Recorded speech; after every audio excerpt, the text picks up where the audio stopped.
حضرت آدم سے لے کر جناب عیسیٰ تک آپ سارے انبیاء کو پڑھ لیں، وہ سارے یہی کہتے رہے کہ اللہ کے رسول آنے والے ہیں، اللہ کے رسول آنے والے ہیں، وہ آنے والے ہیں۔ بس فرق اتنا ہے، وہ کہا کرتے تھے آنے والے ہیں اور ہم کہہ رہے ہیں کہ آ گئے ہیں۔ بس ساری امتیں حضور کا ہی ذکر کرتی رہیں۔ وہ کہا کرتے تھے کہ علامہ اسماعیل حقی نے تفسیر روح البیان میں لکھا ہے، امام سیوطی نے الخصائص الکبریٰ میں لکھا ہے، جناب آدم کے انتقال کا وقت آیا تو اپنے بیٹے حضرت شیس کو بلایا اور بلا کر کے فرمانے لگے، شیس میں جا رہا ہوں بیٹے، لیکن یاد رکھنا ساری زندگی ایک کام نہ بھولنا۔ تو حضرت آدم کے صاحبزادے حضرت شیس عرض کرنے لگے، ابا جی وہ کون سا؟ کہنے لگے ہر وقت ہر روز اللہ کے آخری نبی پر درود و سلام پڑھتے رہنا۔ انہوں نے کہا کہ والد گرامی وہ کون ہے؟ تو حضرت آدم کہنے لگے، جب اللہ کریم نے میرے اندر روح پھونکی تھی تو میں نے جنت کے درختوں اور پتوں پر لکھا دیکھا تھا لا الہ الا اللہ محمد الرسول اللہ صلی اللہ علیہ وسلم۔ ہر پیغمبر نے، ہر رسول نے، آپ دیکھیے نا حضرت ابراہیم نے کعبہ بنایا۔ اصل بات یہ ہے کہ ہم حضور کے امتی ہیں، ہم اس طرح قدر نہیں کر پاتے جس طرح وہ لوگ آرزویں کرتے تھے۔ حضرت ابراہیم نے کعبہ بنایا، اللہ کا گھر، اللہ کا گھر۔ یہاں جو آدمی اپنے سگے بیٹے کو بھی گھر بنا کے دیتا ہے، وہ بھی اپنی بہو کو کہتا ہے میں نے بنا کے دیا، حالانکہ اپنے بیٹے کو دیا ہے۔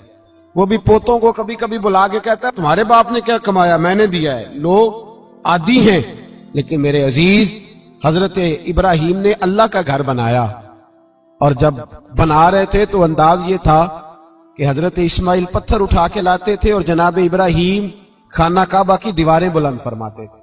اس عالم میں جب بنا چکے تو عرض کرنے لگے یا اللہ کعبہ میں نے بنا دیا ہے، اسے آباد کرنے والا رسول بھی عطا فرما دے۔ ربنا وابعث فیہم رسولا، یا اللہ وہ رسول ہمیں عطا فرما جو بڑی شانوں والا ہے۔ سارے انبیاء حضرت سیدنا عیسیٰ علیہ السلام کہ کچھ امتی کہنے لگے عیسیٰ مردے زندہ کر دیتے ہو، کوڑوں کو شفا دے دیتے ہو، اے عیسیٰ آپ کا ہاتھ لگ جائے تو اللہ بڑے سے بڑے برس کے مریض کو بھی شفا دے دیتا ہے، لگتا ہے سب سے زیادہ شان والے آپ ہی ہو۔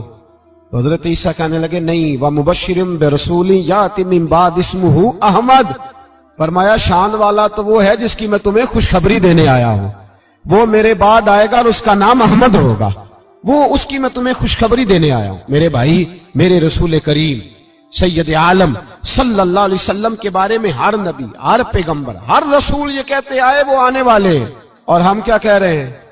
وہ ہم کیا کہہ رہے ہیں؟ فرق اتنا ہے، وہ کہا کرتے تھے آنے والے ہیں، اور ہم کیا کہتے ہیں؟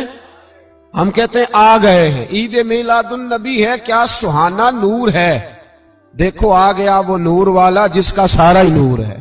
ہم یہ کہہ رہے ہیں کہ وہ آ گئے، بڑی عزت والا، بڑی شان والا۔ رب کریم بڑے بلند حوصلے والا ہے، وہ کسی کو جتلاتا نہیں کوئی شے دے کے، وہ نہیں جتلاتا، اس کو جو نہیں مانتے انہیں بھی روٹی دیتا ہے۔ جس نے ساری عمر نماز نہیں پڑھی اللہ نے اسے بھی بچے عطا فرمائے، اس نے ساری زندگی نافرمانی کی رب نے اسے بھی نعمتیں دی، کسی نعمت پر احسان نہیں جتلایا، لیکن فرمایا میرے نبی کے غلاموں ذرا ہوش سے رہنا، ذرا ہوش سے۔ ساری زندگی برادریوں پر ہی فخر کرتے رہے ہو، ساری زندگی بینک بیلنس اور جائیداد اور مال پر ہی تم نے فخر کیا ہے، فرمایا ایک فخر والی چیز میں تمہیں دے رہا ہوں، اور میں تمہیں بتا رہا ہوں لقد من اللہ علی المؤمنین اذ بعث فیہم رسولا۔ اور یار اس پہ کبھی غور تو کرو، اس پہ کبھی غور تو کرو، احسان جتلانا کو چھوٹی سی بات ہے، اور پھر مالک جس کے حوصلے پر کوئی کلام ہی نہیں کر سکتا، وہ مالک کے شان جتلا کے تجھے کہتا ہے او مسلمان تو چھوٹا سمجھتا ہے، تو شاید ہلکا جانتا ہے، ہوش کر اور اپنے اندر کے مصطفیٰ کریم کے اس غلام کو بیدار کر۔ رب فرماتا ہے میں نے تمہارے اوپر بڑا ہی احسان کیا ہے، میں نے بڑا ہی احسان کیا۔ یا اللہ کیا؟ فرمایا اس بعث فیہم رسولا، میں نے تمہیں اپنا شانوں والا رسول عطا کیا ہے۔ دیدہ دل کا دریچہ باز کرنا چاہیے، اور یا رسول اللہ جن کا تو آقا ہے ان کو ناز کرنا چاہیے۔ اب تھوڑا مسلمان ہونے پہ بھی فخر کرو، کبھی کوئی پوچھے تو اسے بتایا کرو ہم رسول اللہ کے غلام ہیں، یہ بھی ہماری برادری ہے اور یہ سب سے بڑی برادری. اس برادری کے اندر بھی لوگوں کو لائیں.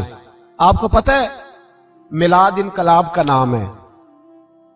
میلاد جب تک نہیں ہوا تھا تو بیٹیاں زندہ دفن ہوتی تھیں. آپ علماء سے یہ سن تو لیتے ہیں پر ذرا اس معاشرے کی بے حسی تو دیکھو. بیٹی جان ہوتی ہے باپ کی, بیٹی رونق ہوتی ہے گھر کی. ایک آدمی کے 11 بیٹے ہیں تو مجھے ایک دفعہ کہنے لگا دعا کریں اللہ مجھے بیٹی بھی دے. تو میں نے کہا 11 بیٹے ہیں, کہنے میری تو منجی نو رونا بھی کسے نہیں, بیٹے تو نہیں یہ کام کرتے. دعا کریں اللہ بیٹی دے, میری چارپائی کے پاس تو کوئی بیٹھے. او بھائی بیٹی جو اتنے وقار والی ہوئی تو آپ پڑھیے نا, حضرت داہیہ کلبی کہتے ہیں میں موجود تھا جب وہ شخص آیا تھا. لوگ 12 ربیع الاول کے اس معاملے کو معمولی واقعہ سمجھنے لگے. نہ بھائی ہم تمہیں پیغام دے رہے ہیں یہ معمولی واقعہ نہیں. حضرت داہیہ کلبی کہتے ہیں اس شخص نے آ کے عرض کی یا رسول اللہ صلی اللہ علیہ وسلم میں نے 100 بچی زندہ دفن کی ہے, زندہ دفن. اور کہتے ہیں میری اپنی بیٹی, میں سفر پہ تھا تجارت پہ تو میرے پیچھے سے میرے گھر میں بیٹی ہو گئی. میری بیوی نے اپنے میکے جا کے چھپا دی. تو میں واپس آیا تو اس نے کہا بچہ ہوا تھا فوت ہو گیا, میں نے دفن کر دیا. جب بچی 4-5 سال کی ہوئی تو مجھے پتا چلا میری بیٹی ہے. کہتے میں اسے لایا اور میں نے اسے کہا میں تیرا باپ ہوں, تجھے تحفہ لے کے دوں گا, کھانا کھلاؤں گا.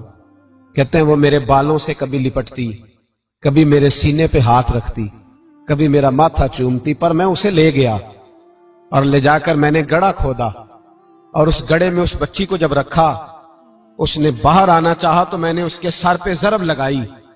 جب چوٹ لگائی تو وہ دوبارہ گڑھے میں گری. میرا ویسے وجدان کہتا ہے کہ جب سے میلاد ہو گیا ہے آج کسی باپ کی بیٹی اگر چارپائی سے گر جائے تو شاید وہ ساری رات سو نہ سکے کہ بچی گر گئی ہے میری. کہتے ہیں میں نے چوٹ لگائی سر پہ, خون بہا تو وہ گری, میں نے مٹی ڈالی, وہ ابا جی کہتی رہی. کہتے ہیں جب اس کا وجود چھپ گیا اور اس کے چہرے پر مٹی پڑنے لگی تو اس نے ایک لفظ کہا, وہ لفظ مجھے آپ کے پاس لایا ہے. وہ بیٹی کہنے لگی اے اللہ بتا تیرا رحمت للعالمین نبی کب آئے گا.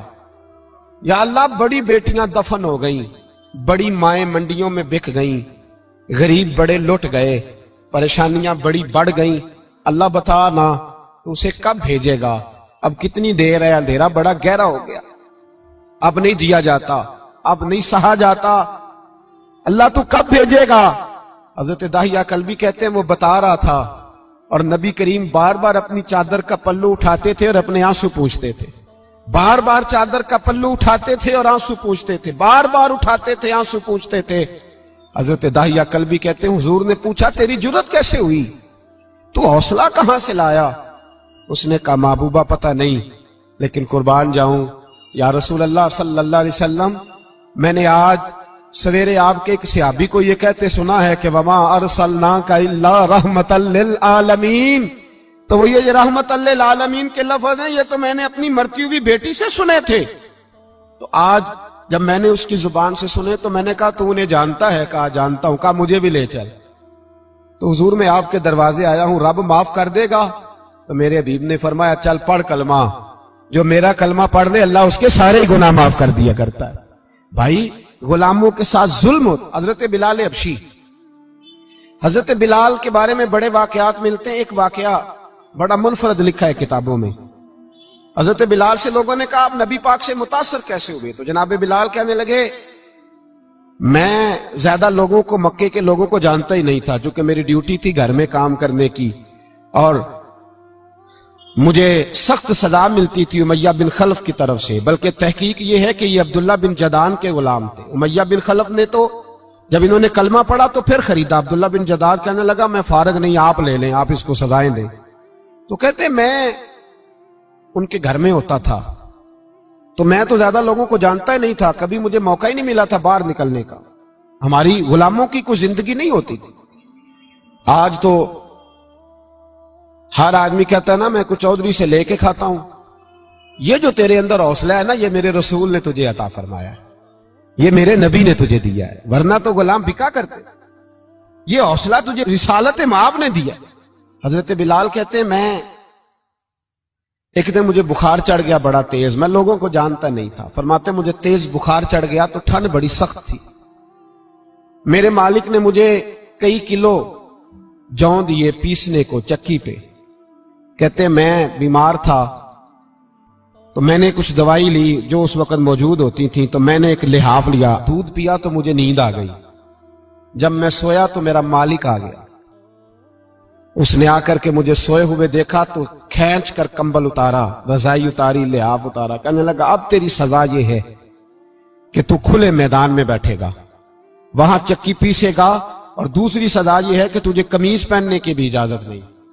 حضرت بلال کہتے ہیں تیز بخار، ٹھنڈ کا عالم، اور جب میں چکی پیس رہا تھا تو رو رہا تھا، اور میں پوچھ رہا تھا خدایا ہمارے نصیب، اللہ ہمارے مقدر ہے، جرم ضعیفی کی سزا مرگ مفاجات۔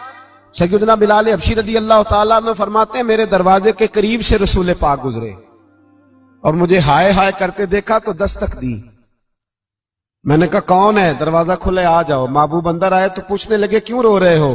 میں نے کہا جاؤ اپنا کام کرو، یہاں دکھ سارے پوچھتے ہیں مداوا کوئی نہیں کرتا، یہاں تقریریں سارے کرتے ہیں، حقوق غریباں پر بات سارے کرتے ہیں، مداوا کوئی نہیں کرتا، جاؤ اپنا کام کرو۔ کہتے ہیں میں نے سخت جملے کہے معاذ اللہ، حضور چلے گئے، اور جب حضور جا رہے تھے تو میں کہہ رہا تھا بس جا رہے ہو نا، میں نے پہلے ہی کہا تھا جاؤ۔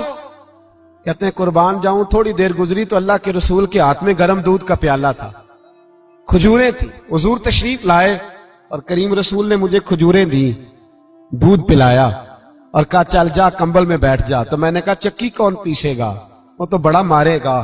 کہتے ہیں لوگو اس نبی کا میلاد اور معراج بھول نہ جانا، اس رسول پاک کی محبتوں میں کمی نہ آنے دینا، اس محبوب کا نعرہ ساری دنیا میں لگا دینا۔ فرماتے ہیں میرے حبیب کے میں قربان جاؤں، مصطفیٰ کریم نے فرمایا تو بیٹھ رضائی میں اور آج تیرے حصے کی چکی میں پیسوں گا۔ کہتے ہیں ساری رات حضور چکی پیستے رہے، ساری رات۔ سویرے میں اٹھا اور میرے حبیب پاک نے مجھے وہ سارا کچھ دیا اور خود چلے گئے۔ اگلی رات پھر آئی تو حضور پھر آ گئے، مجھے پھر رضائی میں لٹایا، دودھ پلایا اور ساری رات چکی پیسی۔ کہتے ہیں بس تیسرے دن حضور چکی پیس کے جانے لگے تو میں نے قدم تھام لیے، میں نے کہا بیبا دنیا ساری جھوٹ بولتی ہے، زمانہ سارا غلط کہتا ہے، جو غلاموں کے حصے کا کام کرے وہ اللہ کا سچا رسول ہوا کرتا ہے۔ اچھی بات دوسروں تک پہنچانا صدقہ جاریہ ہے، ویڈیو زیادہ سے زیادہ شیئر کیجیے۔